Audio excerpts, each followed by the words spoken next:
দুনিয়ার মানুষ তোমার আকল বড় কম, তোমার জ্ঞান বড় কম, তুমি সব জিনিস বুঝতে পারবা না, কিন্তু আল্লাহ বলছে বিশ্বাস কইরা নিবা। এটার নাম হলো ঈমান। ঠিক কিনা বলেন? এই জন্যই আল্লাহ তাআলা সাথে সাথেই বলেন, কুলির রূহু মিন আমরি রাব্বি ওয়া মা উতীতুম মিনাল ইলমি ইল্লা কলিলা। আল্লাহ তাআলা এই জন্য এর পরপরই বলেন, আপনি বলে দেন রূহ হলো আমার রবের একটা নির্দেশ, আর তোমাদেরকে অতি সামান্য জ্ঞান দেওয়া হয়েছে। অতি সামান্য, অতি সামান্যটা কতটুকু একটা উদাহরণ দিলে বুঝতে সহজ হবে। পবিত্র কোরআনুল কারীমে হযরত মূসা আলাইহিস সালাম আর খিজির আলাইহিস সালামের একটা সফরের ঘটনা আছে সূরা কাহাফের মধ্যে। শিক্ষা সফর, শিক্ষা সফর।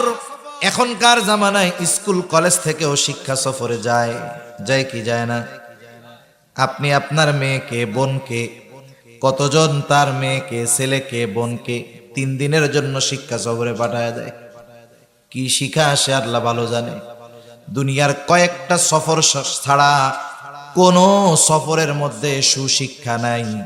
ওই কয়টা সফর বাদে সব সফরগুলো হলো কুশিক্ষায় ভরা। এই সব সফরগুলো সব কুশিক্ষায় ভরা। হিজরতের সফর শিক্ষা সফর, হজের সফর শিক্ষা সফর, উমরার সফর শিক্ষা সফর, মূসা খিজির আলাইহিস সালামের সফর শিক্ষা সফর। ওনাদের দুইজনের সফর শুরু হয়েছে নৌকায় পরিভ্রমণের মাধ্যমে। নৌকার মধ্যে দুইজনে উঠছে। এইবার দুইজনেরই একটা দৃশ্যর দিকে নজর গেল, চোখ গেল। দৃশ্যটা হলো, ওনারা দেখতেছেন ওই সমুদ্রের মধ্যে একটা পাখি উড়ন্ত অবস্থায় তার ঠোঁট লাগায়া সমুদ্র থেকে পানি পান করতেছে। এই দৃশ্য মূসা আলাইহিস সালামও দেখছে, খিজির আলাইহিস সালামও দেখছে। এইবার খিজির আলাইহিস সালাম মূসা আলাইহিস সালামকে বলতেছে, ও ভাই মূসা, ওই যে দেখছেন দৃশ্যটা? বলে হ্যাঁ। তবে শুনেন, আল্লাহ তাআলার জ্ঞান যদি এই সমুদ্র পরিমাণ হয়, তার জ্ঞানের তুলনায় গোটা সৃষ্টি জগতের জ্ঞান হলো ওই যে পাখির ঠোঁটে যেই পানিটুকু লেগে আছে। আল্লাহ তাআলার জ্ঞান যদি গোটা সমুদ্র পরিমাণ হয়, গোটা সৃষ্টির জ্ঞান হলো পাখির ঠোঁটে লেগে থাকা ওই 1 ফোঁটা পানির চাইতেও অনেক কম। আল্লাহর জ্ঞান যদি, আল্লাহর ইলম যদি গোটা সমুদ্রের পরিমাণ হয়, তাহলে পাখির ঠোঁটে লেগে থাকা 1 ফোঁটা পানি আল্লাহর জ্ঞানের তুলনায় ওই 1 ফোঁটা পানি গোটা সৃষ্টি জগতের সকল সৃষ্টির জ্ঞানকে যদি এক জায়গা করা হয়, ওই 1 ফোঁটা জ্ঞানের চাইতেও, পানির চাইতেও কম হবে। সুবহানাল্লাহ। এজন্য আল্লাহ তাআলা অনেক কিছু অস্পষ্টভাবে বলে আমাদের ঈমানের পরীক্ষা নেন, যে আমরা বিষয়টাকে সহজে মেনে নেই নাকি বুঝি না বিধায় এটাকে মানতে চাই না। এটা আল্লাহ দেখতে চায়। অন্যদিকে চলে যাচ্ছে কথা, ওই রূহের জগতে আমরা ছিলাম কত বছরের কোনো হিসাব নাই।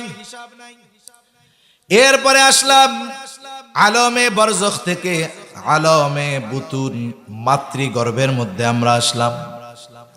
মাতৃগর্ভের মধ্যে এই দেহ আর রূহ, এই দুইটার সংমিশ্রণ করা হলো। আল্লাহ রাব্বুল আলামিন মাতা পিতার মাধ্যমে দুনিয়ায় আমাদেরকে পাঠানোর ব্যবস্থা করলেন। 1 ফোঁটা পানি মাতৃগর্ভে দিলেন।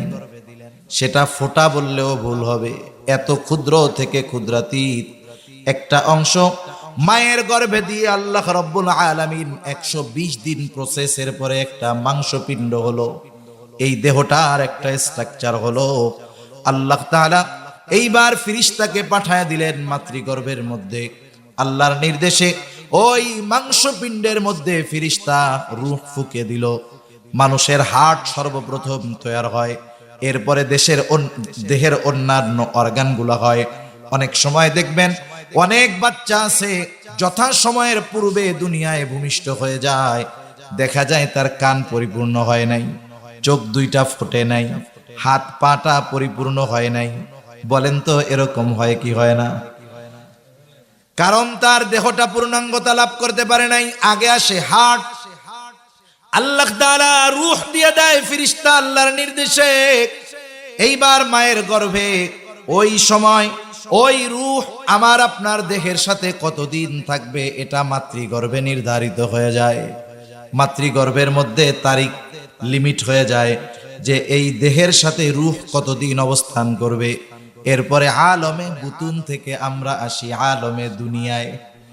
অথচ অনেকে দেখা যায় আলমে বুতুনের মধ্যেই তার সফর শেষ, মাতৃগর্ভ থেকে দুনিয়ায় আসার আগেই সে মারা যায়। অনেকে আলমে দুনিয়ায় আসে অল্প কিছু সময় থেকে মারা যায়, কেউ 1 মাস, কেউ 1 বছর, কেউ 2 বছর, 10 বছর, 15, 20, 40, 50, 60, 70, 80, 100 বছর বাঁচা লোকের সংখ্যা নাই বললেই চলে। ঠিক কিনা বলেন? 100 বছর বাঁচা লোকের সংখ্যা নাই বললেই চলে। পরিস্থিতি এমন, দুনিয়ায় এই আলমে দুনিয়ায় আমরা কতদিন থাকব আল্লাহ তাআলা এর সময়টা নির্ধারণ করে রাখছে। আল্লাহর নবী বলতেছেন আফজল মানে সর্বোত্তম জিকির হলো লা ইলাহা ইল্লাল্লাহ। লা ইলাহা ইল্লাল্লাহর ফজিলত কি জানেন? নবীজি বলেন যার শেষ কথা হবে লা ইলাহা ইল্লাল্লাহ সে জান্নাতে প্রবেশ করবে। কোথায় প্রবেশ করবে? জান্নাতে প্রবেশ করবে। তাহলে সেই জিকির আপনাদের করতে বললাম, এটা আপনারা তো সেই আওয়াজই নেই, নাকি ঘুম আসতেছে? হ্যাঁ, ঘুম আসতেছে? তাহলে একটু জিকির করেন না। লা ইলাহা ইল্লাল্লাহ, লা ইলাহা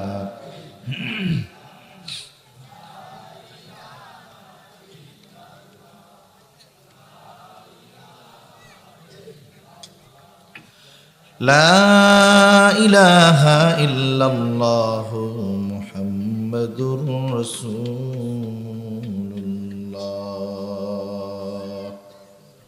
সাল্লাল্লাহু আলাইহি ওয়াসাল্লাম। আলহামদুলিল্লাহ, ঐতিহ্যবাহী কুমিল্লা জেলার অন্তর্গত দাউদকান্দি থানাধীন উত্তর দারিবন বাইতুন্নুর জামে মসজিদ কমিটি ও এলাকাবাসীর উদ্যোগে আয়োজিত 7ম বার্ষিক ওয়াজ ও দোয়ার মাহফিলের সম্মানিত শ্রদ্ধেয় সভাপতি, প্রধান অতিথি, বিশেষ অতিথি বৃন্দ সহ সম্মানিত শ্রদ্ধেয় উলামায়ে কেরাম, সামনে উপস্থিত মুরব্বিয়ানে কেরাম, সমবয়সী যুবক বন্ধু, স্নেহের ছোট ভাই এবং পর্দার অন্তরালে অবস্থানরতা সম্মানিতা শ্রদ্ধা মা ও বোন, দয়াময় আল্লাহ রব্বুল আলামিনের দরবারে অগণিত শুকর যে মহান মালিক হায়াতে বরকত দিয়ে সুস্থ রেখে এতক্ষণ পর্যন্ত হাফেজ মাওলানা খালেদ সাইফুল্লাহ চাঁদপুরি মুহতারামের জবান থেকে খুবই গুরুত্বপূর্ণ কিছু কথা আপনারা শ্রবণ করতেছিলেন। সেই ধারাবাহিকতায় আমিও আপনাদের খেদমতে কিছু কথা পেশ করবার লক্ষ্যে পবিত্র কোরআনুল কারীমের একটা আয়াত আপনাদের খেদমতে তিলাওয়াত করেছি। আল্লাহ তাআলার কাছে তৌফিক চাই, আল্লাহ তাআলা আমাকে কিছু কথা আপনাদের খেদমতে বলার সুযোগ করে দেন, যে কথাগুলো আমাদের সবার দুনিয়া এবং আখিরাতের জন্য কল্যাণকর হয়। সকলে বলি আমিন। আমিন। সম্মানিত উপস্থিতি, আল্লাহ তাআলা এই দুনিয়াতে আমাদেরকে অগণিত নিয়ামত দান করেছেন। আল্লাহ প্রদত্ত নিয়ামতের হিসাব দুনিয়ার কারো কাছে নাই, কেউ করতে পারবে না।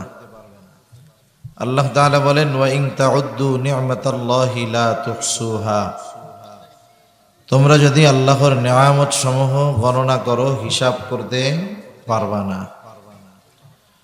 অগণিত নিয়ামত, কিন্তু বিষয়টা এমন নয় নিয়ামতগুলো কম দামি, বরং আল্লাহ তাআলা দামি দামি নিয়ামত বিনা চাওয়ায় বিনা দরখাস্তে আল্লাহ তাআলা আমাদেরকে দিয়েছেন। এ দুনিয়াতে আল্লাহ প্রদত্ত যত নিয়ামত আছে, নেয়ামতগুলোর মধ্যে অন্যতম দামি এক নেয়ামত হলো হায়াত, সময়, টাইম। এই যে আমরা বেঁচে আছি, আমাদের হায়াত এখনো আছে, টাইম আছে, সময় আছে, বিধায় আমরা বেঁচে আছি। সময় যদি না থাকতো তাহলে আমরা দুনিয়াতেও থাকতে পারতাম না। হায়াত থাকতে হায়াতের কদর করা চাই, সময় থাকতে সময়ের মূল্যায়ন করা চাই। তা না হলে এক সময় এই মূল্যবান নেয়ামত আমাদের থাকবে না। যদি কদর না করি ওই সময় এই নেয়ামতের মূল্য বুঝবো, কিন্তু করার কিছু থাকবে না। সেজন্য হায়াত নামক নেয়ামত যেহেতু আছে, এই নেয়ামত থাকতে আমাদের এই নেয়ামতের কদর করা দরকার। ঠিক কিনা বলেন? প্রতিটা দিন যায় মূলত আমাদের নির্ধারিত হায়াত থেকে মাইনাস হতে থাকে। অনেক মানুষ আছে তার জন্মদিন পালন করে, আছে না? জন্মদিন পালন করে, এটাতে শরীয়তের কোনো ভিত্তি নাই। সে জন্মদিন বলেন তো খুশি হয়ে পালন করে নাকি জন্মদিন কান্নাকাটি করে? কি করে? সে যে জন্মদিন পালন করতেছে এই কারণে কি তার হায়াত বাড়তেছে নাকি মাইনাস হইতেছে? আসলে তো উচিত ছিল পালন করা না করার বিষয়টা থাক, উচিত তো ছিল প্রতিটা মুহূর্ত যাওয়ার পরে আফসোস করা যে আমার হায়াত থেকে, নির্ধারিত হায়াত থেকে একটা সেকেন্ড, একটা মিনিট চলে যাচ্ছে। বলেন তো, আমরা যদি জানতাম, কথার কথা, আমরা যদি কেউ জানতে পারতাম যে এখন থেকে 5 ঘন্টা পরে আমরা আর কেউ বেঁচে থাকতে পারবো না, কয় ঘন্টা পরে? 5 ঘন্টা পরে। বলেন তো এই 5 ঘন্টা কি করতাম আমরা? 5 ঘন্টা যদি নিশ্চিত হইতাম যে 5 ঘন্টা পরে আর বাঁচতে পারবো না, 2টা কাজ করতাম। 1 নাম্বার হলো, দুনিয়াতে যদি মা বাবার সাথে বেয়াদবি টেয়াদবি করে থাকে দৌড়ায় গিয়া মাফ টাপ চাই আসতাম। 2 নাম্বার, ওই যে ঘর আল্লাহরটা রেডি আছে, অজু কইরা যে ঢুকতাম আর বাইর হইতাম না। ঠিক কিনা বলেন? 2 রাকাত নামাজ পড়তাম, ওটা আমার জীবনের শ্রেষ্ঠ নামাজ হইতো। সারা জীবন কোরআন পড়ি নাই, কিন্তু কোরআনটারে সুমানিয়া বুকের মধ্যে দিয়া বসে থাকতাম। চিন্তা করতাম মালাকুল মাউত জানি কোরআন বুকে থাকা অবস্থায় আসে। চিন্তা করতাম মালাকুল মাউত যেন সেজদারত অবস্থায় আসে। চিন্তা করতাম মালাকুল মাউত যেন নামাজরত অবস্থায় আসে। তাহলে হায়াত কতটুকু যদি নিশ্চিত জানতে পারতাম, আমরা আমাদের জীবনের গতিপথ পাল্টায় দিতাম। কিন্তু আমাদের প্রত্যেকেরই নির্ধারিত একটা সময় আছে, হায়াত আছে। এ দুনিয়াতে আমরা কতদিন থাকব, কতক্ষণ থাকব, এর নির্ধারিত মেয়াদ দিয়েই আল্লাহ তাআলা আমাকে আপনাকে দুনিয়াতে পাঠিয়েছেন। আজ রাত আমার জীবনের শেষ রাতও হতে পারে, আগামী দিনের সূর্যোদয় আমার নসিবে নাও থাকতে পারে। ঠিক কিনা বলেন? সেজন্য আমাদের উচিত সময় থাকতে, হায়াত থাকতে এই হায়াতের যথাযথ মূল্যায়ন করা। আফসোসের সাথে বলতে হয় প্রতিনিয়ত হায়াত মাইনাস হয়, আর আমরা আনন্দ উদযাপনের মাধ্যমে ওই চলে যাওয়া নতুন সামনের হায়াতটাকে আমরা অভিবাদন জানাই, শুভেচ্ছা জানাই। এই যে আজকে 28শে ডিসেম্বর, আজকে 28 ডিসেম্বর, আজ থেকে 2 দিন পরে 31তম রাত্রে এ বাংলাদেশের হাজারো নয়, লক্ষ নয়, কোটি কোটি মানুষ নতুন এক বর্ষ বরণের জন্য প্রস্তুতি নিয়ে থাকবে। ঠিক কিনা বলেন? আসলে আমরা জানি না, একটা জাতিকে যদি ধ্বংস করতে হয়, একটা জাতিকে যদি ধ্বংস করতে হয়, তাদের 2টা জিনিস ধ্বংস করে দিলে ওই জাতি জিন্দা লাশ হয়ে যায়। এক নাম্বার হলো ওই জাতির শিক্ষা ব্যবস্থা। শিক্ষা ব্যবস্থা যদি ধ্বংস করা যায়, আমরা মুসলিম, আমরা ইমানদার, আমাদের কিন্তু শিক্ষার একটা স্পেশাল নিয়ম নীতি আছে। ইসলাম আমাদেরকে শিক্ষা গ্রহণ করতে বলেছে, দ্বীনে ইলম অর্জন করতে বলেছে। এটাই আমাদের মূল শিক্ষা। জাগতিক শিক্ষা এটা সাইড শিক্ষা, কিন্তু মূল শিক্ষা হলো কোরআন সুন্নাহর শিক্ষা। শিক্ষা ব্যবস্থা প্রতিষ্ঠান থেকে যদি দ্বীন শিক্ষা উঠায়া দেওয়া যায়, তাহলে এক সময় ওই জাতি শিখবে ঠিক, কিন্তু আল্লাহকে চিনবে না, দ্বীন বুঝবে না। এক সময় ওই সন্তানগুলো শিক্ষা ব্যবস্থায় শিক্ষা গ্রহণ করে মুসলিম নামের মুনাফিক হিসাবে পয়দা হবে, ঠিক কিনা বলেন? ফেরাউন কিন্তু একদিনে হঠাৎ কইরা নিজেরে খোদা বলে দাবি করছে তা না। ফেরাউন যখন অধিপতি হয়েছে, জিরো থেকে হিরো হয়েছে, কবরস্থানের দারোয়ান থেকে বাদশাহ হয়ে গেছে। এখন উচ্চ বিলাসিতা তো তার আরো অনেক বেশি। সে চিন্তা করতেছে, আমি ছিলাম তরমুজের ব্যাপারী, কবরস্থানের দারোয়ান, আমি যেহেতু বাদশাহ হইতেই পারছি, আমি মনে হয় খোদাও হইতে পারবো। শয়তানেও দিছে পাম। মনের কথা ফেরাউনের কলিজার বন্ধু হামানের কাছে বলছে যে, হামান বন্ধু, আমার তো বাদশাহ তো হইলাম, আর একটা জিনিস হইতে মন চাইতেছে। কি হইতে মন চায়? কয়, আমার তো খোদা হইতে মন চায়, রব হইতে মন চায়। হামান বলে, সাবধান, এখন যদি তুমি এই কথা মানুষের মধ্যে বলো, তাইলে খোদাইগিরি লাগবে না, তোমার এই মসনদি থাকবে না, তুমি ছিন্ন বিচ্ছিন্ন হয়ে যাবা। ফেরাউন বেশ কিছুদিন চুপ। শয়তানে আবার মনের মধ্যে উস্কায়া দিছে। আবার হামান রে বলতেছে, হামান, আমার তো খোদা হইতে মন চায়। জানে জিগার বন্ধু, কি করা যায়? হামান বুদ্ধি টুদ্ধি বাইর করছে যে, শোনো, তুমি খোদা হবা, কিন্তু ঘোষণা হঠাৎ করে দেওয়া যাবে না। কি করতে হবে? অপেক্ষা করতে হবে। কেমনে? ওই সময় দ্বীন শিক্ষার যত প্রতিষ্ঠান আছে সবগুলারে বন্ধ করে দিতে হবে। এরপর এক কথায় দ্বীন শিক্ষার যত মাধ্যম আছে সবগুলোকে বাদ দিয়ে দিতে হবে। এরপরে কঠোর নজরদারিতে রাখতে হবে, কেউ জানি ব্যক্তিগতভাবে মানুষকে ডাইকা নিয়ে দ্বীন শেখাইতে না পারে। তাহলে একটা প্রজন্ম দ্বীন শিক্ষা থেকে বঞ্চিত হবে।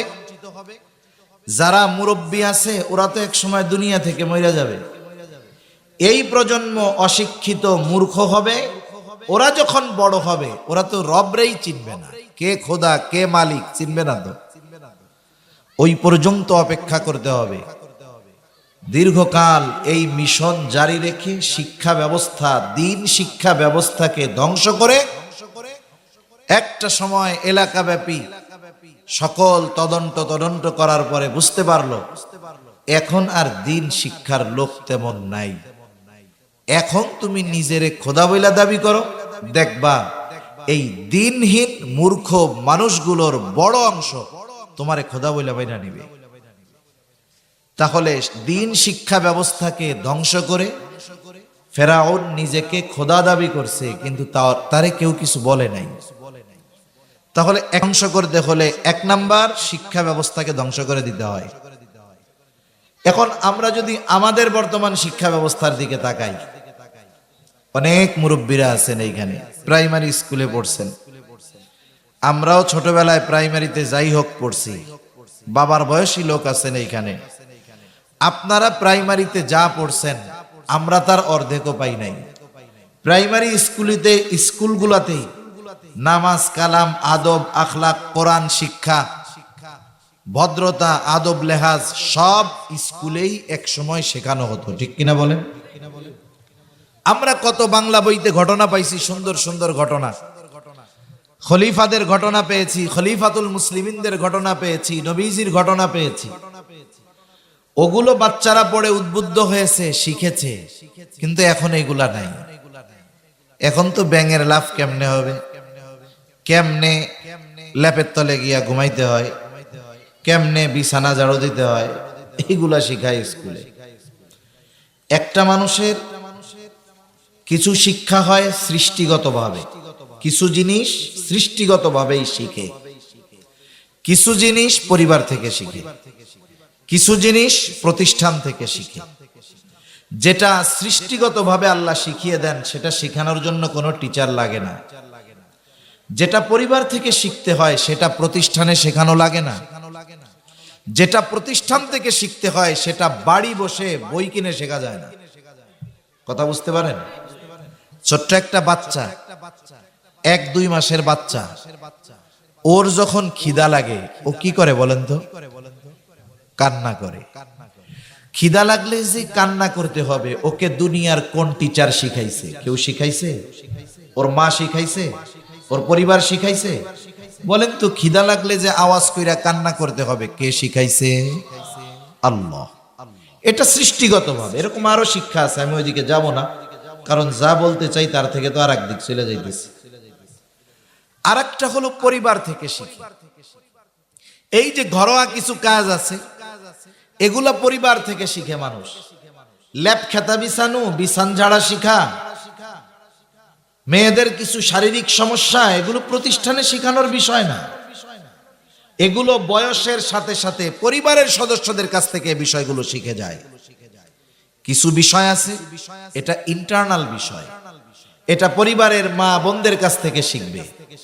ওই বিষয়টা যখন ওপেন প্লেসে শেখানো হবে, বলা হবে, হায়া নামক একটা সম্পদ আছে আমাদের, লজ্জা। লজ্জা বুঝেন তো?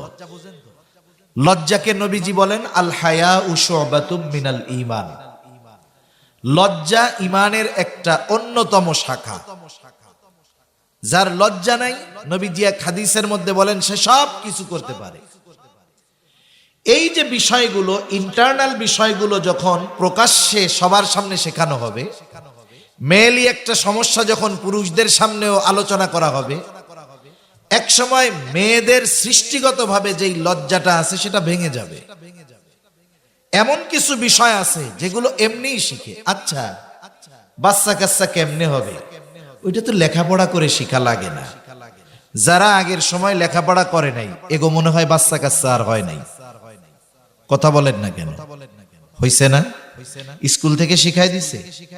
এখন কি বলবো, এই বিষয়গুলো স্কুলে শিখাতে চায়। তাহলে মানুষ যেটা শিখবে, লজ্জা যদি চলে যায়, দেখা যাবে এই ধরনের অপরাধ, জেনা, ব্যভিচারের প্রবণতা বলেন তো বাড়বে না কমবে? তাহলে এই শিক্ষা ব্যবস্থা নীতি নৈতিকতা নয়। 10 বছর পরে এই শিক্ষায় যারা শিক্ষিত হবে, ঘরে ঘরে ধর্ষক পয়দা হবে। ধর্ষক, জেনা ব্যভিচার ওপেন হয়ে যাবে। আরেকটা আছে প্রাতিষ্ঠানিক শিক্ষা, যেটা ঘরে বসে শেখা যায় না। একজন যদি মনে করে যে ডাক্তারি পড়ার জন্য কি কি বই দরকার, সে সব বইগুলো বাংলা বাজার থেকে নিয়ে আসছে।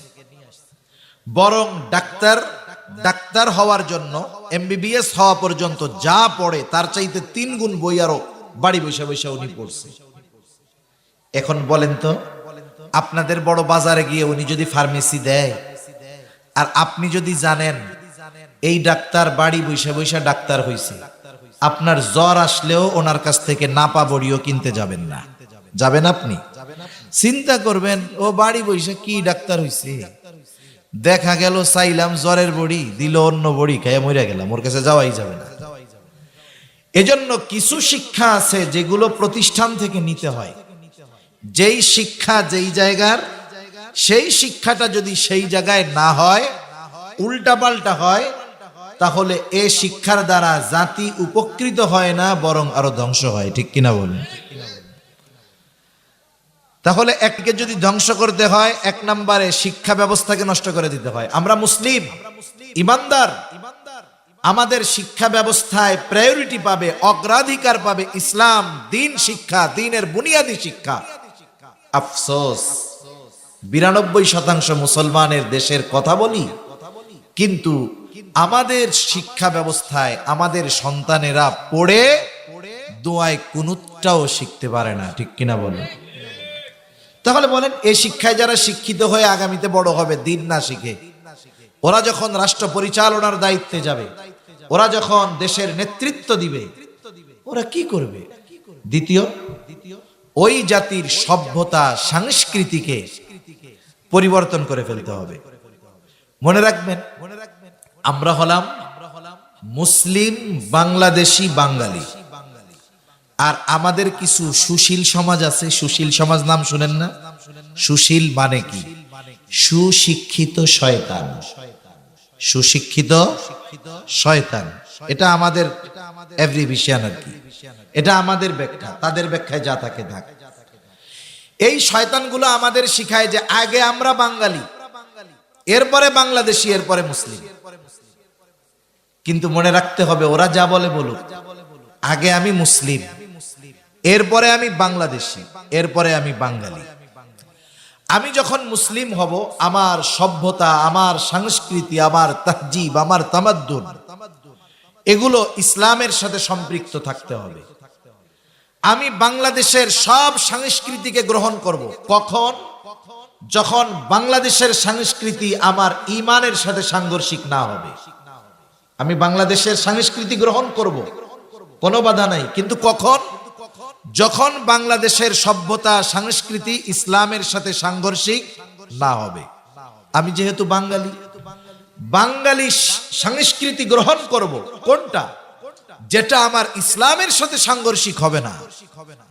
কিন্তু কোন সভ্যতা সংস্কৃতি যদি আমার ইসলামের সাথে সাংঘর্ষিক হয়, কোন সভ্যতা সংস্কৃতি কিছু পালন করতে গিয়ে যদি আমার ইসলামের ক্ষতি হয়, ওই রকম সংস্কৃতি, সভ্যতা, নিয়ম নীতির তোয়াক্কা করা যাবে না।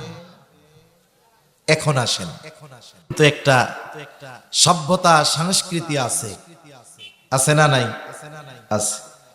সবগুলো ইমানের সাথে সম্পৃক্ত, এর বাইরে যেতে গেলেই ইমানের সাথে সাংঘর্ষিক হবে।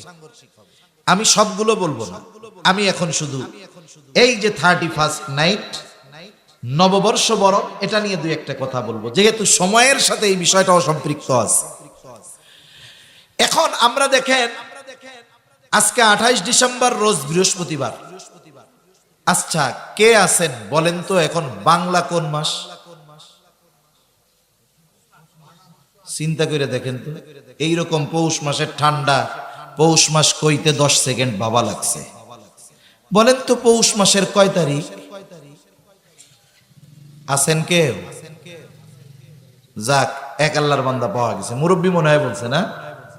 মুরব্বী পারবে। বলেন তো আজকে আরবি কি মাস? মাস বাদ দেন, বলেন তো কয় তারিখ? এলাকার কেউ জানেন না। অথচ দেখেন আমাদের সব ইবাদত, একটু নিজেরা নিজেদেরকে একটু বিচার করেন যে আমরা তো মুসলমান অবস্থা থেকে, আমাদের সব ইবাদত সম্পৃক্ত এই চন্দ্র তারিখের সাথে।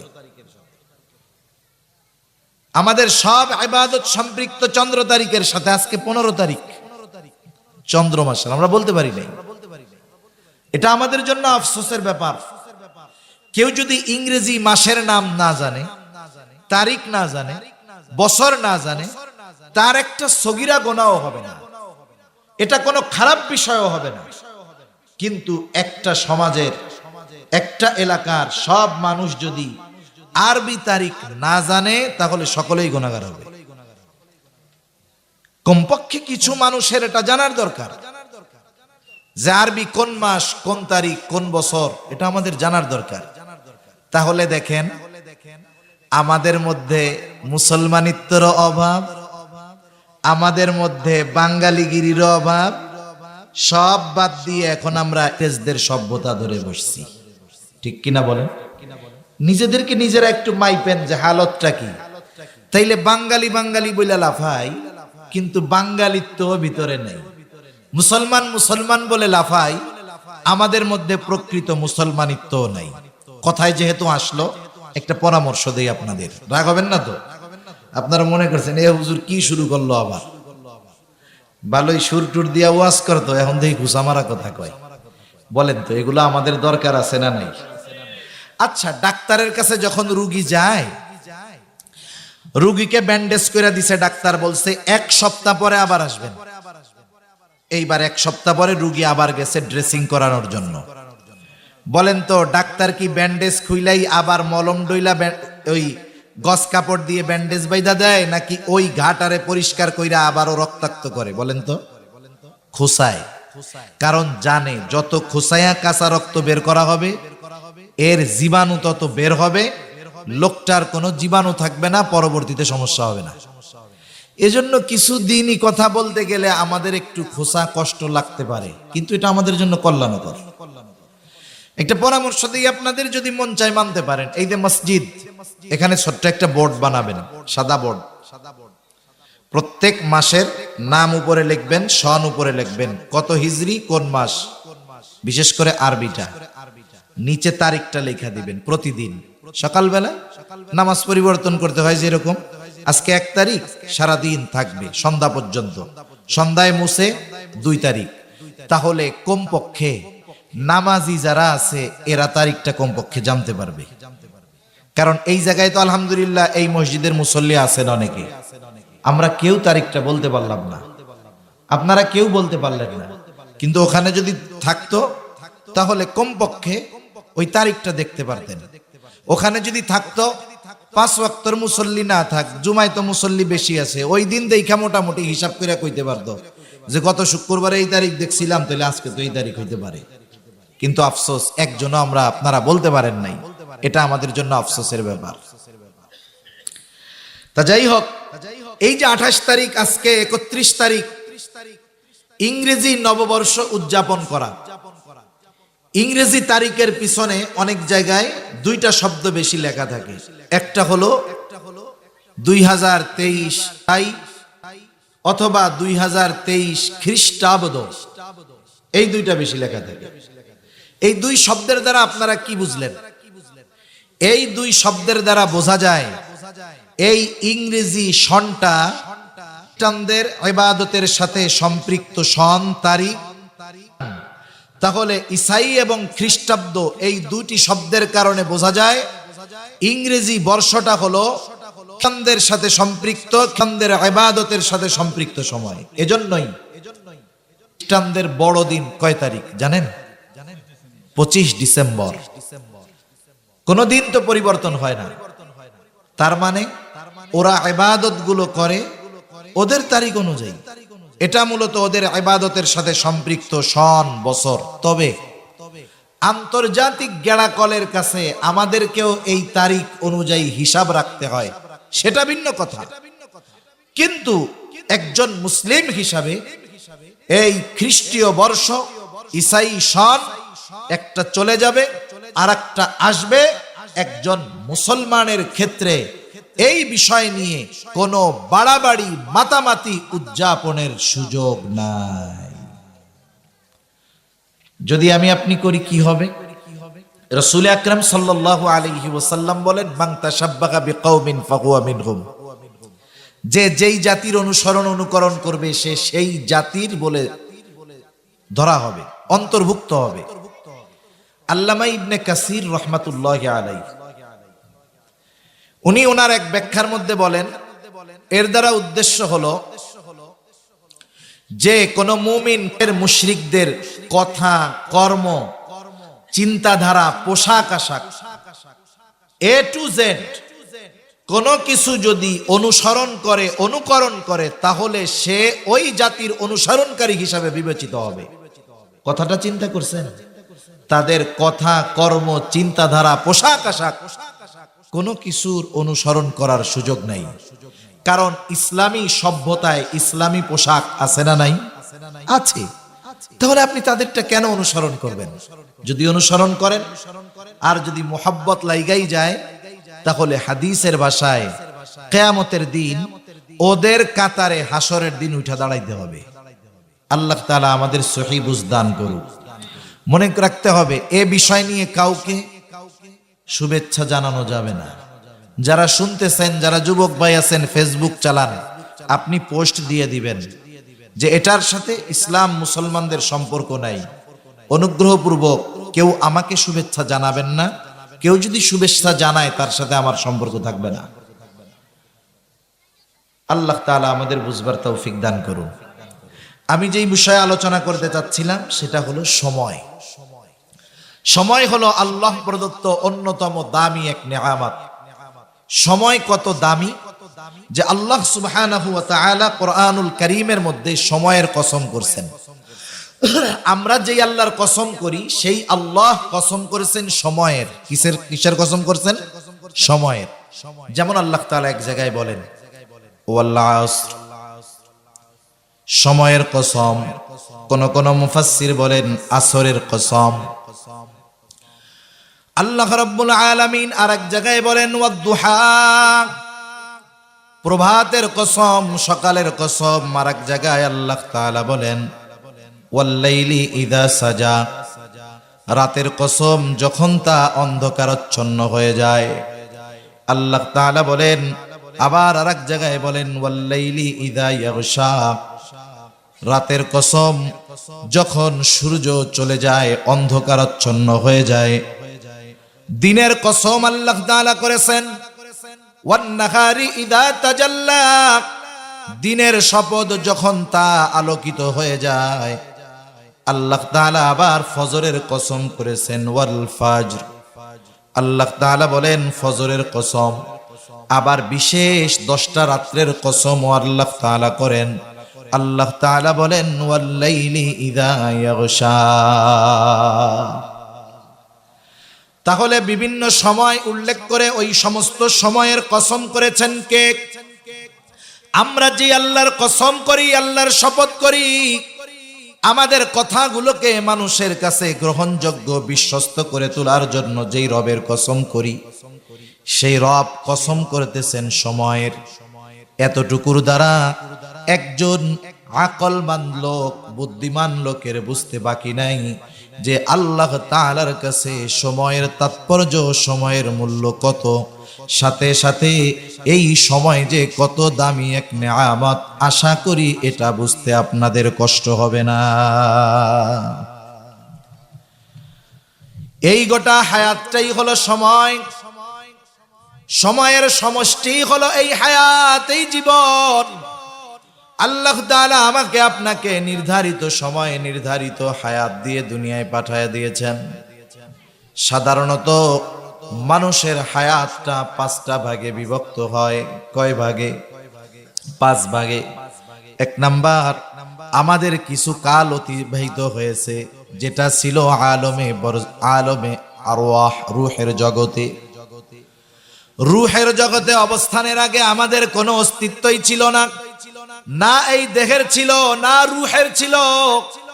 আদম আলাইহিস সালাতু ওয়াস সালামকে আল্লাহ তাআলা সৃষ্টি করবার পর আদম আলাইহিস সালামের পৃষ্ঠদেশ তথা পিঠ থেকে আল্লাহ তাআলা কিয়ামত পর্যন্ত যত মানুষ আসবে, যত মানুষ এসেছে, যত মানুষ আছে, আল্লাহ তাআলা একত্রে একসাথে আদম আলাইহিস সালাতু ওয়াস সালামের পৃষ্ঠদেশ থেকে বের করেছে। একসাথে সব রূহ আল্লাহ তাআলা বাইর করেছে। আমরা সকলে রূহের জগতে ছিলাম। রূহের জগতে কত বছর ছিলাম, কত কাল ছিলাম, আমাদের কারো কিন্তু এই হিসাব জানা নাই। দেখা যাবে লক্ষ লক্ষ লক্ষ বছর পার হয়ে গেছে রূহের জগতে। এখন প্রশ্ন হতে পারে রূহ কি জিনিস? রূহটাই হলো আমাদের মূল। এই যে স্ট্রাকচার, এই দেহ, এটার কোনো দাম নাই যদি এই দেহ থেকে রূহটা বের হয়ে যায়। এই জন্য দেহ থেকে যখন রূহ বিচ্ছিন্ন হয়ে যায়, মানুষ তখন মারা যায়, তখন ওই মানুষটাকে আমরা বলি লাশ। তখন তার নাম বলি না, উল্লেখ করি অমুকের লাশ অথবা শুধু লাশ। অর্থ হলো লা শাইউন ফি, যার মধ্যে কিছুই নাই। আসলে কি নাই? হাতও আছে, চোখও আছে, কানও আছে, পাও আছে, সব আছে। কি নাই? যেইটা নাই সেটাই হলো রূহ, আর সেটাই হলো একটা মানুষের মূল জিনিস। রূহ কি জিনিস? কিছু বিষয় আছে যে মানুষ ওই বিষয়টা অনুধাবন করার, চিন্তা করার, বুঝবার যোগ্যতা, জ্ঞান আল্লাহ তাআলা মানুষকে দেয় নাই। আল্লাহর প্রতি যদি অগাধ বিশ্বাস থাকে, আল্লাহ তাআলার কথাটাকেই বান্দা বিশ্বাস করে নেয়, বুঝুক আর না বুঝুক। যখন রাসূলুল্লাহ সাল্লাল্লাহু আলাইহি ওয়াসাল্লাম মক্কায় কাফেরদের দাওয়াত দিচ্ছেন, নবীজি তো আর কাফেরদের মাঝে অপরিচিত ছিলেন না। 40 বছরের উপরে নবীজি কাফেরদের সাথে বসবাস করছে। মক্কার মানুষ ওনারে ভালো মতো চিনে। মক্কার মানুষই উনাকে আল আমিন উপাধি দিয়েছে, মক্কার মানুষই উনাকে আস-সাদিক উপাধি দিয়েছে। রাসূলুল্লাহ সাল্লাল্লাহু আলাইহি ওয়াসাল্লাম যখন দ্বীনের দাওয়াত দেওয়া শুরু করেছে, কাফেররা নেতৃত্ব হারা হয়ে যাবে এই ভয়ে নবীজিকে মানে না। আবার চিন্তা করে মুহাম্মদ তো সাধারণ মানুষ নয়, গোটা হায়াতেও একটা মিথ্যা কথা বলে নাই, মুহাম্মদ জীবনেও একটা মিথ্যা কথা বলে নাই। ওদের মধ্যে দুইটা চিন্তা হইতো, আসলেও কি মুহাম্মদ নবী নাকি? কারণ কুরাইশ বংশের মধ্যে কোনো নবী আসে নাই। ইসমাইল আলাইহিস সালামের থেকে এই বংশের শুরু। মুহাম্মাদুর রাসূলুল্লাহ ইসমাইল আলাইহিস সালামের বংশের একমাত্র নবী এবং শেষ নবী। এর মধ্যে যেহেতু কুরাইশ বংশে কোনো নবী নাই, এই জন্য নবী কেমন হতে পারে এই ব্যাপারে তাদের ধারণা কম। ওরা চিন্তা করতেছে আসলেই কি মুহাম্মদ নবী নাকি, কেমনে বুঝবো? এই চিন্তা করে তারা চিন্তা করলো ইয়াসরিব তথা মদিনায় আমাদের 2 জন প্রতিনিধি পাঠায় দেই, যেহেতু ওইখানে আহলে কিতাব আছে, যারা আসমানি কিতাবের ধারক বাহক, ধারাবাহিকতার ক্রমান্বয়ে তাদের কাছে নবী আসছে। কেউ যদি নবী দাবি করে হঠাৎ কইরাই নবী হইতে পারবে না। কে নবী হতে পারে, কি যোগ্যতা প্রয়োজন সেটা ওদের জানা থাকবে। এই জন্য 2 জন ব্যক্তিকে কুরাইশরা নির্বাচন করলো। একজন হলো নজর ইবনে হারিস, আরেকজন হলো উকবা ইবনে মুঈত। এই 2 জনকে বলল তোমরা চলে যাও মদিনায়, গিয়া আলেমদের কাছে জিজ্ঞাসা করবা, মুহাম্মাদের ব্যাপারে গিয়ে বলবা। এই 2 জন গিয়ে আমার আপনার নবীর ব্যাপারে তাদের কাছে সবকিছু খুলে বলল।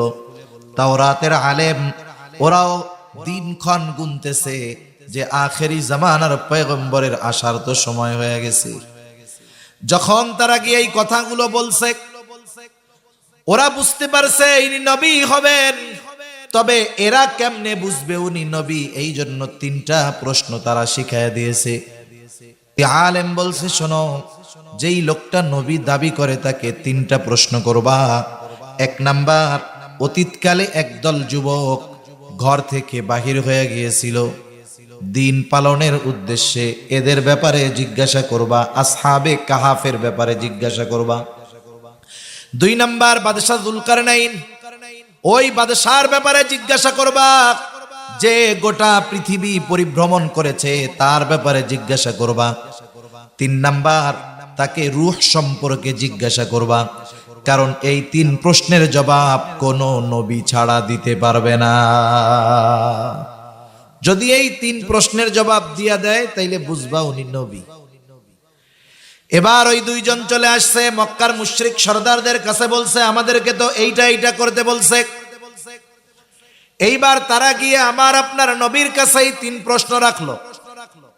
নবীজি তো নিজের থেকে কিছু বলেন না, এই প্রশ্নের জবাব নবী দিতে পারবেন না। কারণ নবী কখনো মদিনায় যায় নাই, ওরা খুব ভালো মতো জানে। নবীজি কারো কাছে পড়েন নাই, খুব ভালো মতো জানে। আর নবীজিও এই প্রশ্নগুলোর জবাব নিজে দিতে পারবেন না। বলেন তো এই প্রশ্নগুলোর জবাব আল্লাহ তাআলাই নবীজিকে জানায়া দিবে।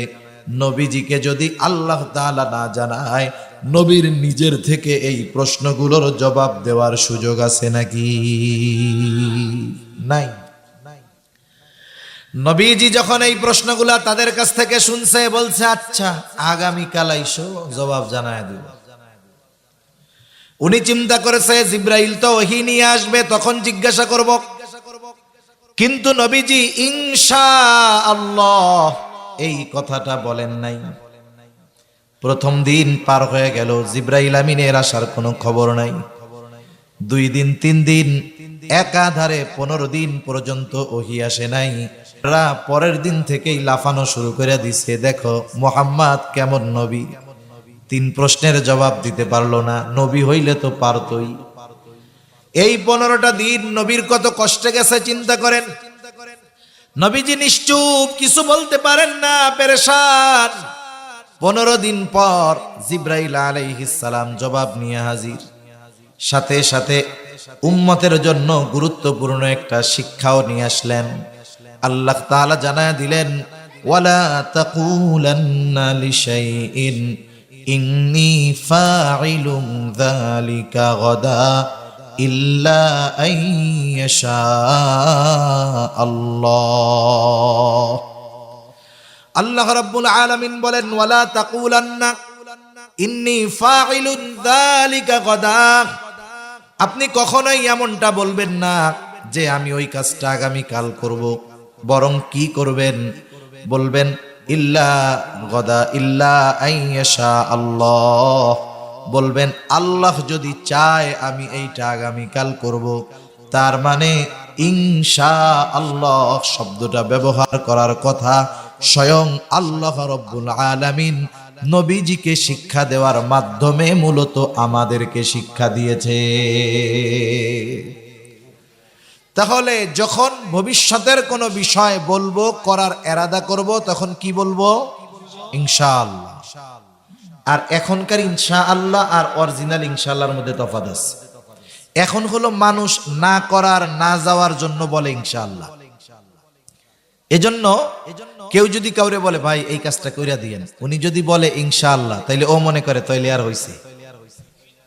তারপরে কি বলে, ভাই ইনশাআল্লাহ কইেন না, আপনি সত্য সত্যই কইরা দিয়েন। তার মানে দেখেন, আমরা ইনশাআল্লাহ বললে মানুষ এখন আর বিশ্বাস করে না, কারণ ইনশাআল্লাহরে আমরা ঢাল বানায় ফেলছি, না করার ঢাল, না বলার ঢাল। খবরদার, এই 2 নাম্বারই ইনশাআল্লাহ আমরা বলবো না। ইনশাআল্লাহ আল্লাহর উপরে ভরসা রেখে বলবো, নিজের চেষ্টা প্রচেষ্টা অব্যাহত রাখবো। এরপরে যদি ওইটা না হয় তাহলে বুঝবো যে আমি চেষ্টা করেছি কিন্তু আল্লাহ তাআলা এটা চান নাই। সাথে সাথে ওই 3 প্রশ্নের জবাবও চলে আসলো। 3 প্রশ্নের মধ্যে একটা প্রশ্ন হলো ওয়ায়াসআলুনাকা আনির রূহ, তারা আপনার কাছে জানতে চায়, আপনাকে জিজ্ঞাসা করে রূহ কি জিনিস।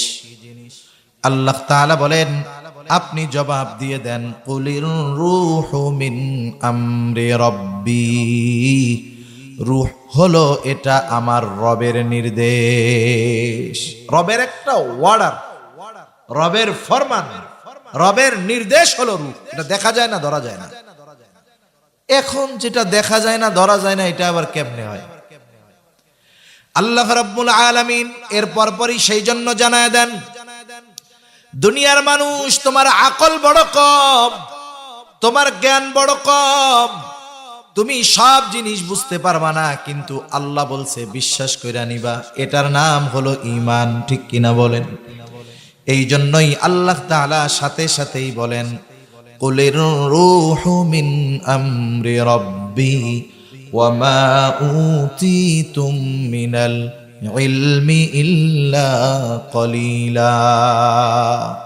আল্লাহ তাআলা এই জন্য এর পরপরই বলেন, আপনি বলে দেন রূহ হলো আমার রবের একটা নির্দেশ, আর তোমাদেরকে অতি সামান্য জ্ঞান দেওয়া হয়েছে। অতি সামান্য, অতি সামান্যটা কতটুকু একটা উদাহরণ দিলে বুঝতে সহজ হবে। পবিত্র কোরআনুল কারীমে হযরত মূসা আলাইহিস সালাম আর খিজির আলাইহিস সালামের একটা সফরের ঘটনা আছে সূরা কাহাফের মধ্যে। শিক্ষা সফর, শিক্ষা সফর এখনকার জামানায় স্কুল কলেজ থেকেও শিক্ষা সফরে যায়, যায় কি যায় না?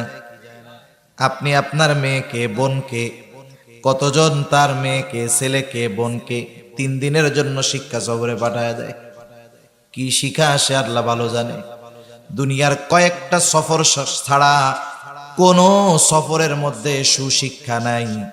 ওই কয়টা সফর বাদে সব সফরগুলো হলো কুশিক্ষায় ভরা।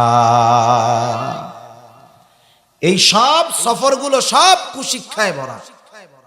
হিজরতের সফর শিক্ষা সফর, হজের সফর শিক্ষা সফর, উমরার সফর শিক্ষা সফর, মূসা খিজির আলাইহিম আসসালামের সফর শিক্ষা সফর।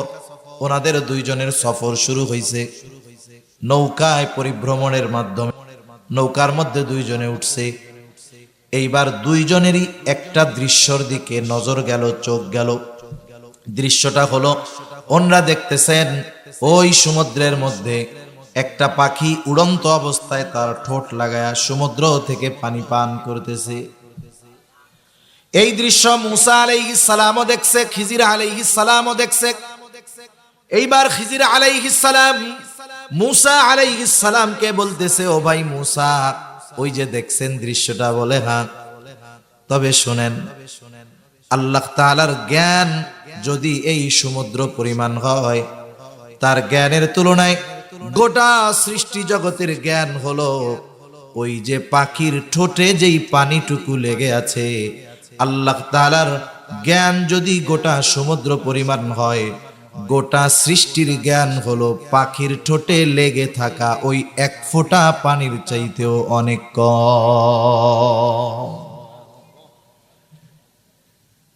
আল্লাহর জ্ঞান যদি, আল্লাহর ইলম যদি গোটা সমুদ্রের পরিমাণ হয়, তাহলে পাখির ঠোঁটে লেগে থাকা এক ফোঁটা পানি আল্লাহর জ্ঞানের তুলনায় ওই এক ফোঁটা পানি গোটা সৃষ্টি জগতের সকল সৃষ্টির জ্ঞানকে যদি এক জায়গা করা হয়, ওই এক ফোঁটা জ্ঞানের চাইতেও পানির চাইতেও কম হবে। সুবহানাল্লাহ। এজন্য আল্লাহ তাআলা অনেক কিছু অস্পষ্টভাবে বলে আমাদের ঈমানের পরীক্ষা নেন, যে আমরা বিষয়টাকে সহজে মেনে নেই নাকি বুঝি না বিধায় এটাকে মানতে চাই না, এটা আল্লাহ দেখতে চায়। অন্যদিকে চলে যাচ্ছে কথা, ওই রূহের জগতে আমরা ছিলাম কত বছরের কোনো হিসাব নাই। এরপরে আসলাম আলমে বরজখ থেকে আলমে বুতুন, মাতৃগর্ভের মধ্যে আমরা আসলাম। মাতৃগর্ভের মধ্যে এই দেহ আর রূহ, এই দুইটার সংমিশ্রণ করা হলো। আল্লাহ রাব্বুল আলামিন মাতা পিতার মাধ্যমে দুনিয়ায় আমাদেরকে পাঠানোর ব্যবস্থা করলেন। এক ফোঁটা পানি মাতৃগর্ভে দিলেন। সেটা ফোঁটা বললেও ভুল হবে, এত ক্ষুদ্র থেকে ক্ষুদ্রাতীত একটা অংশ মায়ের গর্ভে দিয়ে আল্লাহ রাব্বুল আলামিন 120 দিন প্রসেসের পরে একটা মাংসপিণ্ড হলো। এই দেহটার একটা স্ট্রাকচার হলো। আল্লাহ তাআলা এইবার ফেরেশতাকে পাঠায় দিলেন মাতৃগর্ভের মধ্যে। আল্লাহর নির্দেশে ওই মাংসপিণ্ডের মধ্যে ফেরেশতা রূহ ফুঁকে দিল। মানুষের হার্ট সর্বপ্রথম তৈরি হয়, এরপরে দেহের অন্যান্য অর্গানগুলো হয়। অনেক সময় দেখবেন অনেক বাচ্চা আছে যথা সময়ের পূর্বে দুনিয়ায় ভূমিষ্ঠ হয়ে যায়, দেখা যায় তার কান পরিপূর্ণ হয় নাই, চোখ দুইটা ফোটে নাই, হাত পাটা পরিপূর্ণ হয় নাই। বলেন তো এরকম হয় কি হয় না? কারণ তার দেহটা পূর্ণাঙ্গতা লাভ করতে পারে নাই। আগে আসে হার্ট, আল্লাহ তাআলা রূহ দিয়ে দেয় ফেরেশতা আল্লাহর নির্দেশে। এইবার মায়ের গর্ভে ওই সময় ওই রূহ আমার আপনার দেহের সাথে কতদিন থাকবে এটা মাতৃগর্ভে নির্ধারিত হয়ে যায়। মাতৃগর্ভের মধ্যে তারিখ লিমিট হয়ে যায় যে এই দেহের সাথে রূহ কতদিন অবস্থান করবে। এরপরে আলমে বুতুন থেকে আমরা আসি আলমে দুনিয়ায়। অথচ অনেকে দেখা যায় আলমে বুতুনের মধ্যেই তার সফর শেষ, মাতৃগর্ভ থেকে দুনিয়ায় আসার আগেই সে মারা যায়। অনেকে আলমে দুনিয়ায় আসে অল্প কিছু সময় থেকে মারা যায়, কেউ 1 মাস, কেউ 1 বছর, কেউ 2 বছর, 10 বছর, 15, 20, 40, 50, 60, 70, 80, 100 বছর বাঁচা লোকের সংখ্যা নাই বললেই চলে। ঠিক কিনা বলে? 100 বছর বাঁচা লোকের সংখ্যা নাই বললেই চলে। পরিস্থিতি এমন, দুনিয়ায় এই আলমে দুনিয়ায় আমরা কতদিন থাকবো আল্লাহ তাআলা এর সময়টা নির্ধারণ করে রাখছে। সময় নির্ধারিত আছে, তবে আমাদের জানা নাই। যদি আমরা জানতাম তাইলে ওই যে বললাম না, একেবারে সময় যখন শেষ সময়ে 20 মিনিট আগে তওবা কইরা বাকি জীবন ধুমসে আকাম কুকাম করতাম। এই জন্য আল্লাহ তাআলা হায়াত নির্ধারিত, তবে আমাদের অজানা রাইখা দিয়েছে। আমাদের জানা নাই যে কতটুকু সময় আমার জন্য আছে। যখন সময়টা ফুরায় যাবে আল্লাহ তাআলা বলেন, ফাইযা জাআ আজালুহুম লা ইস্তাখিরুনা সাআতাও ওয়া লা ইস্তাকদিমুন। আল্লাহ তাআলা জানায় দেন যথা সময়ে মালাকুল মউত হাজির হয়ে যাবে, এক মুহূর্ত আগেও আসবে না, এক মুহূর্ত বিলম্ব করবে না। এইবার আমার আপনার দেহ থেকে রূহটা আবার বিচ্ছিন্ন হয়ে যাবে। আমি আপনি অনন্তকালের পথের সফরের পথিক হয়ে যাব। মানুষ যখন মারা যায়, দেহ থেকে রূহটা বিচ্ছিন্ন হয়ে যায়, এই দেহর তখন আর দাম থাকে না, এটাকে কেউ আর মহব্বত করে না। কত মহব্বত, এই কপালে কেউ তখন আর চুমা দিতে আসে না। এইখানে যদি মইরা যাই আমি আপনি, আল্লাহর কসম, ওই ঘর আপনি যত টাকা দিয়েই বানান না কেন, যত দামি ল্যাপ দশক ঘরের মধ্যে থাকুক না কেন, আপনি বয়ান শুনতেছেন, আপনার পরিবারের সন্তান, স্ত্রী, কন্যা হয়তো আপনার জন্য বিছানা রেডি করে রাখছে, আব্বা আসলে ঘুমাবে, স্বামী আসলে ঘুমাবে, ছোট বোন হয়তো ভাইয়ের জন্য বিছানা রেডি করে রাখছে, ভাইয়া আসলে ঘুমাবে। বলেন তো, আল্লাহ না করুন এই জায়গায় যদি আমার আপনার রূহটা বের হয়ে যায়, ওই মাও বলবে না সন্তানের জন্য বিছানা বানায় রাখছি, আজকে রাতটা ওর দেহটা এই বিছানায় লেপের তলে বলবে? বলবে যে বাড়ি একটু আইনা দেখাইও, আগে এই জায়গা থেকে গোসল টোসল দিয়া টিয়া কাফন টাফন পরাইয়া যাওয়ার সময় আমরা একটু দেখবো না। এটাই দুনিয়া, কোনো দাম নাই এই স্ট্রাকচারের। রূপটা বের হয়ে গেলে মেয়াদ শেষ। সব অঞ্চলেই মাইকের মধ্যে ঘোষণা দেয়, অমুক এলাকার অমুক, আজ বিকাল 5 ঘটিকার সময়, আজ সন্ধ্যা 7 ঘটিকার সময় ইন্তেকাল করিয়াছে। আগামী দিন সকাল বেলায় অমুক মাঠে সকাল 9টায় মরহুমের নামাজে জানাজা অনুষ্ঠিত হবে। অতএব সকল ধর্মপ্রাণ মুসলমানদেরকে উক্ত মরহুমের জানাজায় শরীক হওয়ার জন্য অনুরোধ করা গেল। এই ঘোষণা আপনাদের এলাকায় দেয় কি দেয় না? এই ঘোষণা দেওয়ার সময় একটা আরবি শব্দ ব্যবহার করে, শব্দটা হলো ইন্তেকাল। ইন্তেকাল শব্দের অর্থ হলো স্থানান্তরিত হওয়া। তার মানে সে এক জায়গায় ছিল, এখান থেকে আর এক জায়গায় গিয়েছে। দেহ পচনশীল কিন্তু রূহ পচে না, দেহ ধ্বংস হয়ে যায় কিন্তু রূহ ধ্বংস হয় না। কারণ রূহটা হলো আল্লাহ তাআলার নির্দেশ, এটাকে কেউ মারতে পারবে না। মূলত মালাকুল মউত এই দেহ থেকে রূহটাকে বিচ্ছিন্ন করে ফেলে। মালাকুল মউত রূহ থেকে দেহটাকে আলাদা করে ফেলে। রূহ যেহেতু আসল, এতকাল রূহ আমার দেহের সাথে আলমে দুনিয়ায় ছিল, এইবার স্থানান্তরিত হয়ে চলে গেল কবর জগৎ। হাদিসের ভাষায় আলমে বরজখ, কবর জগৎ, আলমে বরজখ।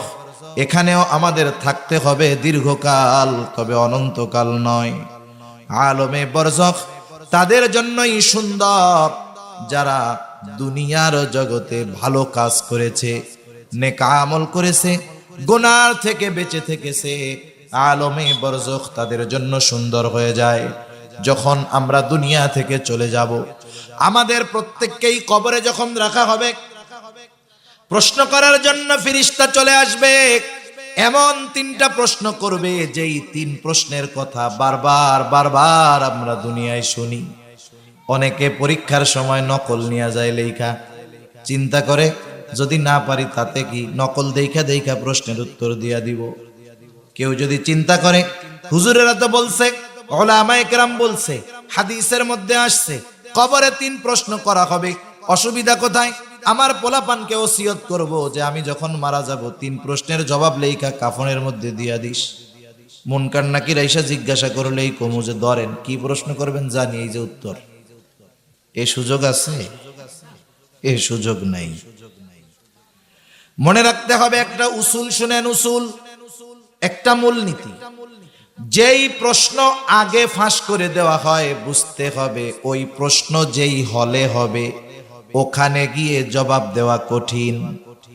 আর যেই প্রশ্ন আগে জানায়া দেওয়া হয় না, ওই প্রশ্ন হলে গিয়ে দেওয়া যাবে উত্তর, এটা তুলনামূলক সহজ। কিছু প্রশ্ন আছে যেটা পড়া মুখস্থের সাথে সম্পৃক্ত, কিন্তু কবরের 3 প্রশ্ন মুখস্থের সাথে সম্পৃক্ত নয়। কবরের 3 প্রশ্নের জবাব হলো প্র্যাকটিক্যাল আমলের সাথে সম্পৃক্ত। যে এই 3 প্রশ্নের আলোকে দুনিয়ায় আমল করবে, সে যদি কবরে এই 3 প্রশ্ন হবে নাও জানে, কিন্তু ওই 3 প্রশ্নের আলোকে দুনিয়ায় যদি আমল করে এমনিই জবাব দিতে পারবে। কবরের 3 প্রশ্ন, প্রথম হলো মার রাব্বুক, তোমার রব কে। 2 নম্বর প্রশ্ন আমা দীনুক, তোমার দিন কি। 3 নম্বর প্রশ্ন 2টা বর্ণনা, একটা হলো আমার নবিয়ুক, তোমার নবী কে। আর এক বর্ণনায় আসছে নবীজিকে দেখায় বলা হবে মা হাদার রাজুলুল্লাযী বুইসা ফীকুম। প্রথম প্রশ্নের জবাব হলো রব্বি আল্লাহ, আমার আপনার রব কে, জোরে বলেন। এটা তো সবাই জানি, কিন্তু জবাব দিতে পারবে কে? জবাব দিতে পারবে সে কে? ইন্নাল্লাযীনা ক্বালু রাব্বুনাল্লাহু সুম্মা ইসতাকামু তাতানাজ্জালু আলাইহিমুল মালায়েকা আল্লা তাখাফু ওয়া লা তাহজানু وأبشروا بالجنة التي كنتم توعدون। জবাব দিতে পারবে কে?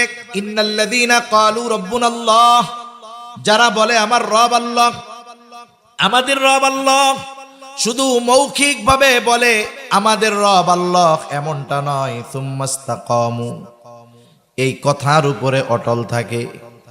এখন মনে করেন কথার কথা, নির্বাচন যেহেতু, নির্বাচনেরটা দিয়া বুঝাই। একজন বলতেছে আমি হলাম আওয়ামী লীগের কর্মী, অথবা একজন বলে আমি বিএনপির কর্মী। এই বইলা যদি জয় বাংলা স্লোগান দেয়, বিএনপির লোক পিটানি দিবে কি দিবে না? পিটানি দিবে না? এই তুই বেটা ধানের শীষ মার্কা জয় বাংলা স্লোগান দেশ কেন? আবার এই দলের কেউ যদি বাংলাদেশ জিন্দাবাদ বলে, পিটানি দিবে কি দিবে না? তার মানে কথা কর্ম এক হইতে হবে। তুমি কথা কও একটা, কাম করো আর একটা, হবে না তো। যখন বলল রব্বুন আল্লাহ, আমাদের রব আল্লাহ, সুম্মা ইসতাকামু, অর্থাৎ এই কথার উপরে সে ইস্তেকামতের উপরে থাকবে। আল্লাহকে রব বললে যত বিপদ আপদ আসুক না কেন, সে ওই বিপদে অটল অবিচল থাকবে। রবের সকল আদেশ নিষেধ মেনে চলবে, রবের খুশির জন্য সব কিছু করবে। রব যেই কাজে বেজার হয়, দুনিয়ার মানুষ বেজার হলেও সেটা ছেড়ে দিবে। এই অবস্থার উপরে যারা দুনিয়ার জীবন পরিচালিত করবে, কবরে যখন প্রশ্ন করা হবে তোমার রবকে, সে তো সারা জীবন রবের গোলামি করছে, তার জবাব দিতে কোনো কষ্ট হবে না, সাথে সাথে বলবে আমার রব হলো আল্লাহ। 2 নাম্বার, তোমার দিন কি?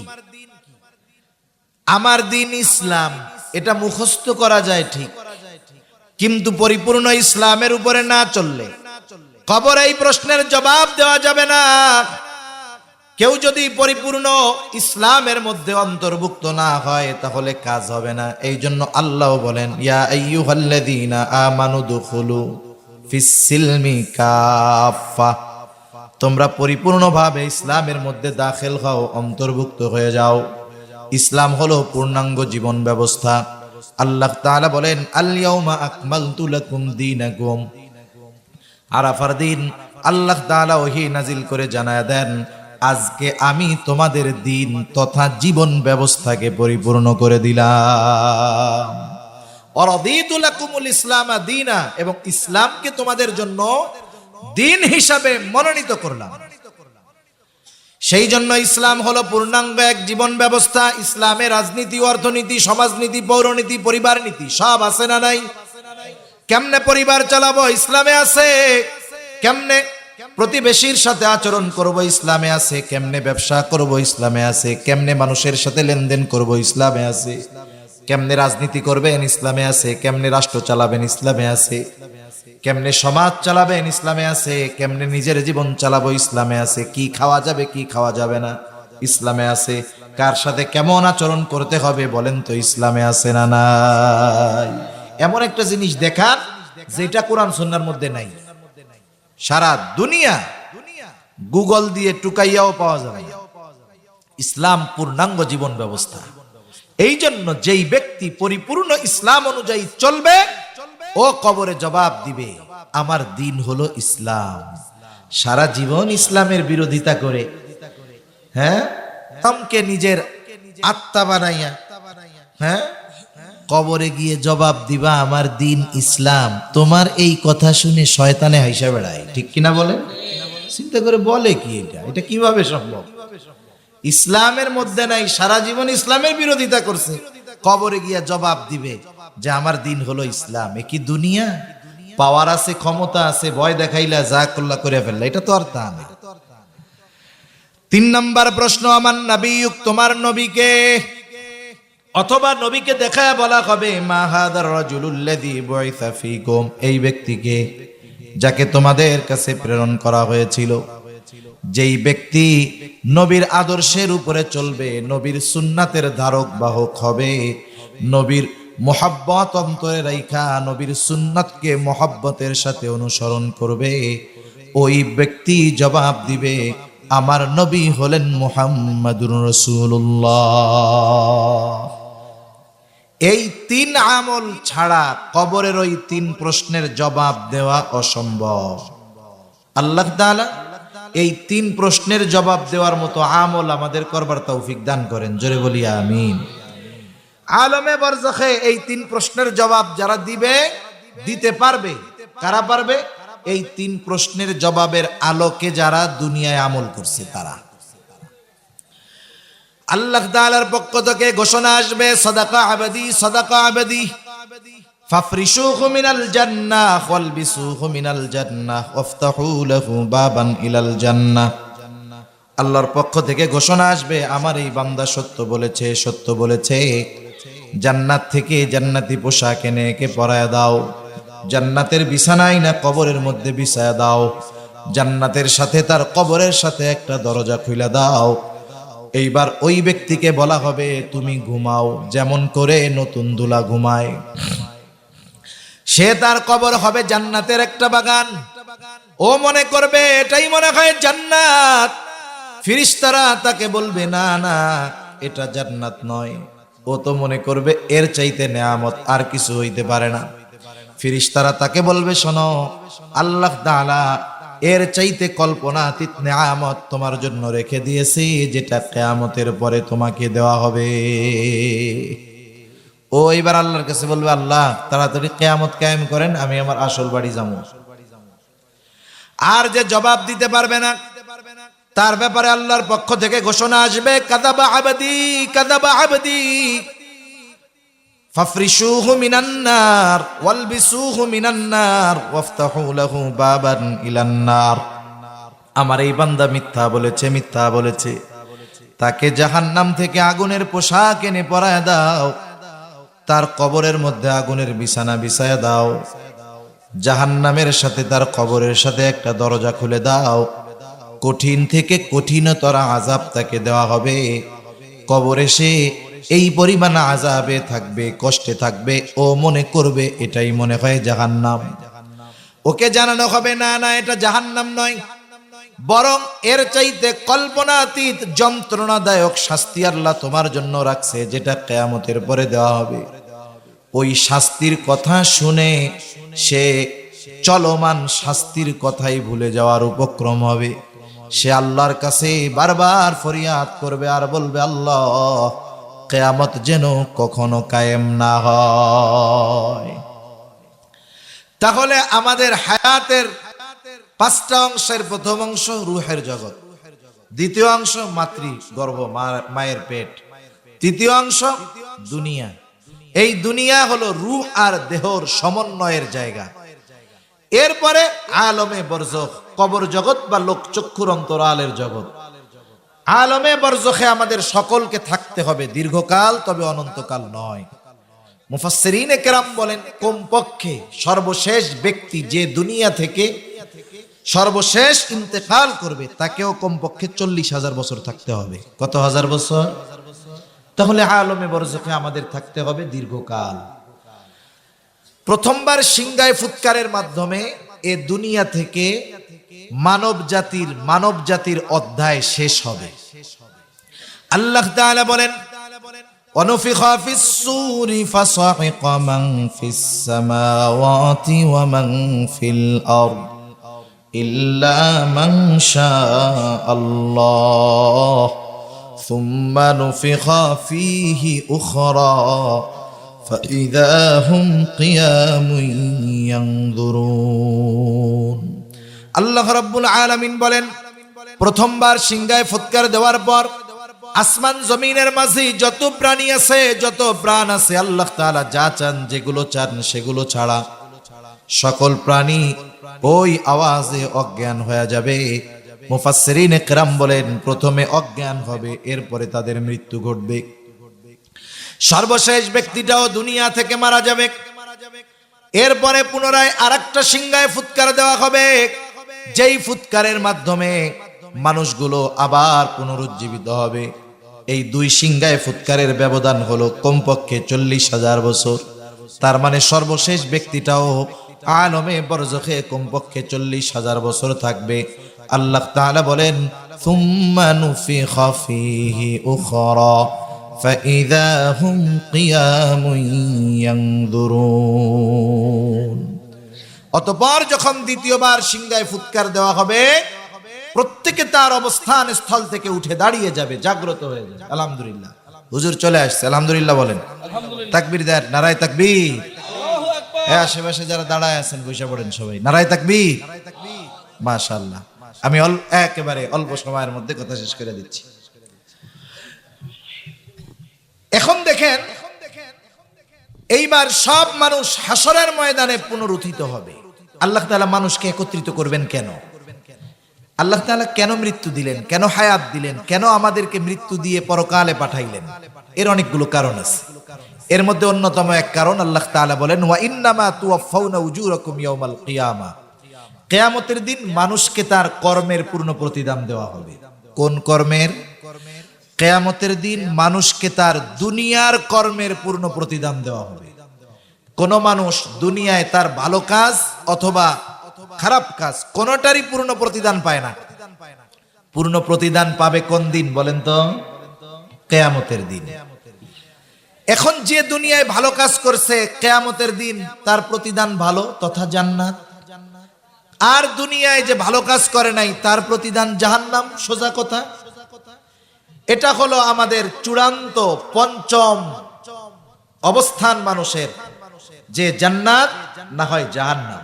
একটা মানুষের এই 5টা স্টেপ থাকে।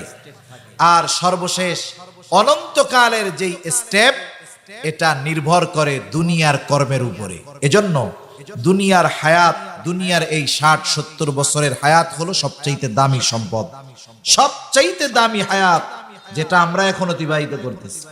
এই হায়াতের মূল্য বেঁচে থাকতে আমরা বুঝি না, কিন্তু এই হায়াতকে যারা গুনায় পাপে অপরাধ করে কাটাইছে, এরা মরার পরে হায়াতের এই সময়ের মূল্য বুঝবে, কিন্তু করার কিছু থাকবে না। সর্বশেষ একটা আয়াত বলে আমি শেষ করে দেই। যারা দুনিয়ায় এই সময়টা গুনাহ পাপাচারের মধ্যে কাটাইছে, এই মানুষগুলো মরার পরে আফসোস করে, কথা আমার না, কথা কার? আল্লাহ তাআলার। কিন্তু সে যে আফসোস করে কিছু বলে, সেটা আমরা শুনতে পারি না, কিন্তু আল্লাহ তো শুনে।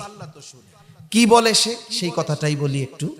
ফায়াকুলা রাব্বি লাউলা আখরতানি ইলা আজালিন করিব ফাআসাদদাকা ওয়া আকুম মিনাস সালিহিন। আফসোস করে বলে, ও আমার রব, লাউলা আখরতানি ইলা আজালিন করিব, ও আমার রব, আমাকে যদি পুনরায় আবার সামান্য সময়ের জন্য অবকাশ দেওয়া হইতো, আবার যদি একটু দুনিয়ায় পাঠাইতেন আল্লাহ, ধন সম্পদ থেকে সদকা করতাম, দ্বীনি কাজে ব্যয় করতাম। শুধু তাই না, এত বেশি নেক কর্ম করতাম যে সৎ কর্মশীলদের অন্তর্ভুক্ত হয়ে যাইতাম। বলেন তো, যতই আবেদন করুক আর যতই আফসোস করুক, পুনরায় তাকে একটা মুহূর্ত সুযোগও দেওয়া হবে নাকি? যেই সময়ের জন্য এত আফসোস করবে মানুষ, সেই সময় নামক সম্পদ আমাদের কাছে এখন আছে না নাই? আছে। সেজন্য সময়টা আমরা কাজে লাগাবো। আল্লাহ তাআলা এই সময় দিয়ে আমাদের পরীক্ষা নেন, এই সময়ের অবসান ঘটিয়ে মৃত্যু দিয়ে আমাদের পরীক্ষা নেন। দেখতে চান কার আমল কত সুন্দর। আল্লাহ তাআলা আমাদের সকলকে যথাযথভাবে এই সময় নামক নেয়ামতের কদর করার তৌফিক দান করুন, সকলে বলি আমিন। আপনারা সৌভাগ্যবান, এই উপমহাদেশে যারা দিন প্রচারে মানুষ মুসলমানদের নামের আগে শ্রী শ্রী বাদ দিয়া মুহাম্মদ যোগ যারা করাইছে, মুসলমান সম্প্রদায়কে ধুতি খুইলা যারা লুঙ্গি পরানো শিখাইছে, জৈনপুরের পীর সাহেব হুজুর কারামত আলী জৈনপুরী রহমাতুল্লাহ আলাইহি সহ আরো মুহাক্কিক উলামায়ে কেরাম পীর মাশায়েখরা এই উপমহাদেশের প্রান্তে প্রান্তে ছড়িয়ে ছিটিয়ে সরল মনা প্রত্যন্ত অঞ্চলের মানুষদেরকে দিন শিখাইছে। তারই বংশধর আসছে, আপনারা তো চিনেন, আপনাদের জানা। এজন্য